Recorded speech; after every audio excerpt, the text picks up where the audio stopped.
మూర్ఛ వ్యాధి అంటే ఎపిలెప్సీ, ఇంగ్లీష్లో ఎపిలెప్సీ అంటారు. ఎపిలెప్సీ అంటే ఏంటంటే ఫిట్స్, అంటే ఒక సడన్గా మనిషి కింద పడి కొట్టుకుంటుంటాడు, దాన్ని ఎపిలెప్సీ అంటారు.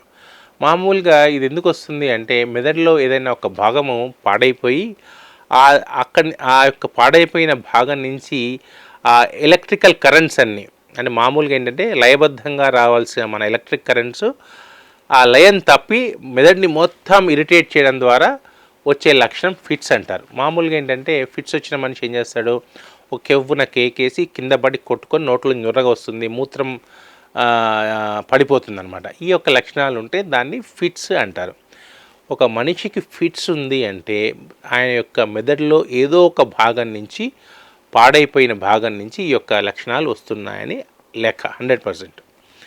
సో ఈ వ్యాధి వచ్చిన వాళ్ళు డిపెండింగ్ ఆన్ ద లొకేషన్, ఒకవేళ ఒక ముందు శరీరంలో మెదడులోని ముందు భాగం కనుక పాడైందనుకోండి అదొక లక్షణం ఉంటుంది.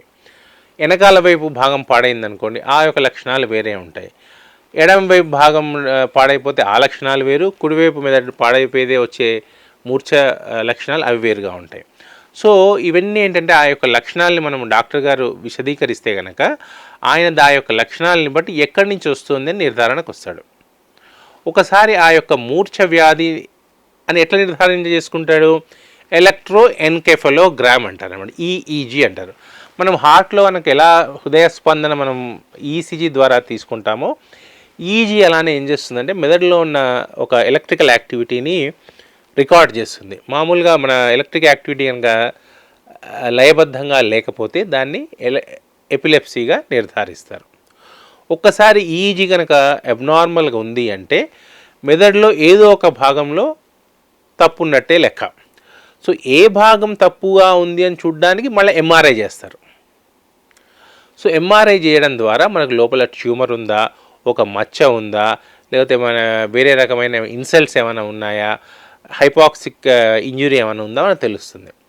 సో దాన్ని ఏం చేస్తాం, ఒకసారి మనకు ఎంఆర్ఐ ఎవిడెన్స్ ఉంది, ఈజీ ఎవిడెన్స్ ఉంది, అట్లనే పేషెంట్ యొక్క లక్షణాలు, ఈ 3 ఎవిడెన్స్లు మన దగ్గర ఉంటే దాన్ని ఎపిలెప్సీగా మనం నిర్ధారించుకుంటాం.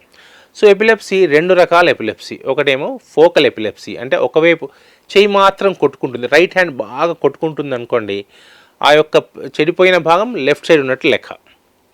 ఎడమ చేయి బాగా ఫోకల్గా కొట్టుకుంటుంటే ఆ యొక్క పాడైపోయిన భాగం రైట్ సైడ్ ఉన్నట్టు లెక్క. ఒకసారి స్పృహ పూర్తిగా కోల్పోతారు, అంటే ఎంటైర్ బ్రెయిన్ యాక్టివిటీ స్ప్రెడ్ అయినట్టు లెక్క. సో మనం ఏం చేయాలి, నిర్ధారించుకోవాలంటే ఎంఆర్ఐ చేస్తాం. ఎంఆర్ఐ చేసిన తర్వాత తెలుసు, ఓహో ఈ యొక్క ప్రదేశం పాడైపోయినట్టు కనిపిస్తుంది, దీని నుంచే వస్తుండొచ్చు అని.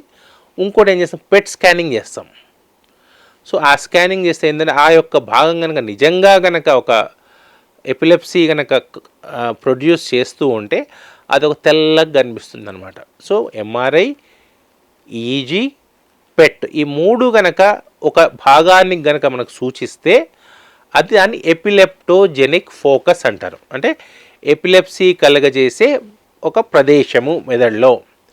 అది 2 రకాలు ఉంటాయి. ఒకటి ఏంటంటే తేలిగ్గా ఆపరేషన్ చేసి తీసే ప్రదేశం. సో ఆపరేషన్ చేసి తీసేసి ద్వారా ఆ యొక్క సమస్య సాధ్యమైనంత తగ్గించే అవకాశం ఉంది. ఒకవేళ ఆపరేషన్ చేసి తీయలేమనుకోండి దాన్ని ఇంట్రాక్టబుల్ ఎపిలెప్సీ అంటారు. ఇంకా మందులు కంటిన్యూస్గా జీవితాంతం వాడాల్సి వస్తుంది. దీన్ని యాంటీ ఎపిలెప్టిక్ మెడికేషన్ అంటారు. అన్ని ఎపిలెప్సీలకు ఆపరేషన్ ద్వారా సమాధానం ఉండదు. ఫస్ట్ ఏం చేస్తారంటే ఎపిలెప్సీని కంట్రోల్ చేయడానికి మందులు పెడతారు, యాంటీ ఎపిలెప్టిక్ మెడికేషన్. ఫినోబార్బిటాన్ కానీ, ఫినైఫెంటాయిన్ సోడియం కానీ, వాల్ప్రోయిక్ యాసిడ్ కానీ, కార్బోమజిన్, చాలా మందులు ఉన్నాయన్నమాట. ఈ మందులు పెట్టి తగ్గించడానికి ప్రయత్నం చేస్తారు. ఉదాహరణకు 2 సంవత్సరాలు గనక మందులతో కనుక తగ్గించలేకపోతే దాన్ని ఇంట్రాక్టబుల్ ఎపిలెప్సీ అంటారు. అంటే భరించశక్యంగాని ఎపిలెప్సీ అని అర్థం.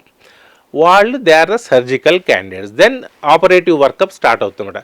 ఆ పేషెంట్కి ఎంఆర్ఐ చేయడము, మళ్ళీ పెట్ స్కానింగ్ చేసి చూసి నిర్ధారించుకొని ఆపరేషన్ చేసి ఆ యొక్క చెడిపోయిన ప్రదేశాన్ని ఆపరేషన్ ద్వారా తీయడం ద్వారా మనం ఎపిలెప్సీని కంట్రోల్ చేయొచ్చు, తగ్గించవచ్చు.